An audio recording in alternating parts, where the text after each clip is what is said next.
which are the inspirations for UNDONE and its time travel theories? Do you have specific inspirations, Raphael, for the time travel? No. I mean, I remember when we were first developing the show, you know, what one kind of idea we kind of coalesced behind, especially when explaining it to people in the pitch, was part of the fun of the show is, you know, this woman has a new understanding of the universe and her place within it. But even she is not sure if she's in the Matrix or if she's in A Beautiful Mind. And playing with kind of the tension between those two tropes was a lot of the fun for us. But as far as the time travel mechanics, you know, we really tried not to be too specific or literal about it, which in some ways I think puts us in contrast with a lot of the things that come before us, right? And something that I enjoy a lot when I'm watching time travel narratives is I often want to understand the rules, and I want to kind of get like, okay, if you change that, that means it changes that and that and such, or you need the flux capacitor to go back, and if the car doesn't work, it's not going to be able to get back to the future.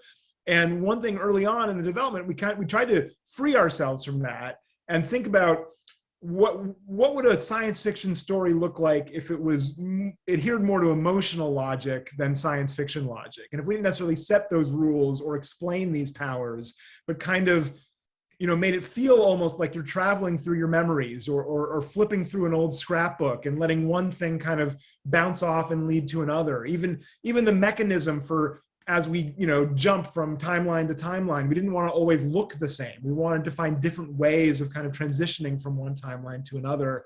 So that's a way in which I think we kind of broke precedent is by abandoning some of those things that I would have thought before were like so important to these narratives.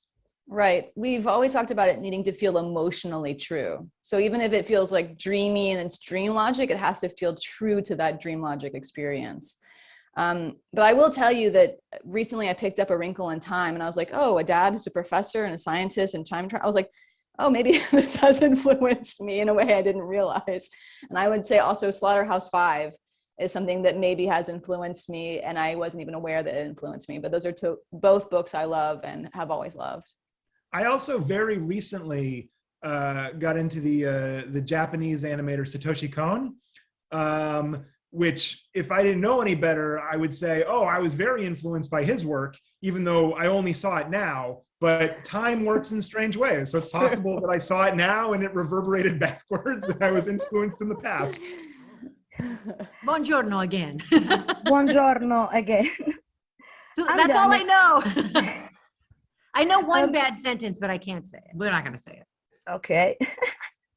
So, UNDONE is about the elastic perception of reality. So I'll ask both of you the question Morpheus asks Neo in The Matrix. What is real? Who knows? It right? depends on who you ask. It depends on who you ask. And I think that that's the beauty of the show. You could be sitting next to your spouse or your best friend or your kid, and each person is going to take away something different from the show, right? Some people will say, oh, this is absolutely reality bending, time bending. And other people will say, oh, Alma and Becca are crazy. We're schizophrenic. Like, we don't know. So I think that, I mean, I always feel very fluid about time in my real life. Like that's something that I've always been interested in and curious about. And as a child, I swear to God, there was like moments where I was like, this isn't this, like, I don't know. Deja vu. Yeah. Like weird, like deja vu interests me, things like this. And my deep meditations, when I go really deep and I feel out of body. So I think that who knows what's real? Good luck to us all. God help us. I don't know. I also love that we get in this show, we get to explore everybody's own timeline. So in season 2, it gets very much into your timeline. Our timelines are merged. You understand Camilla's timeline from the time she was, I don't want to give any spoilers, but she's super, super young, and you understand in her reality what created her character. Same with her. And then that to me is fascinating. If we could do that in real life, literally sit down and watch somebody else's experience from birth. It's that wonderful a quote by Socrates, like, be kind because everybody's fighting Going their through own something. personal battles that we don't know of. And so So I hope that, like, no matter what, people come away from our show with that. Yeah. Like, just think about other people and understand that everyone's going through their own stuff. Yeah.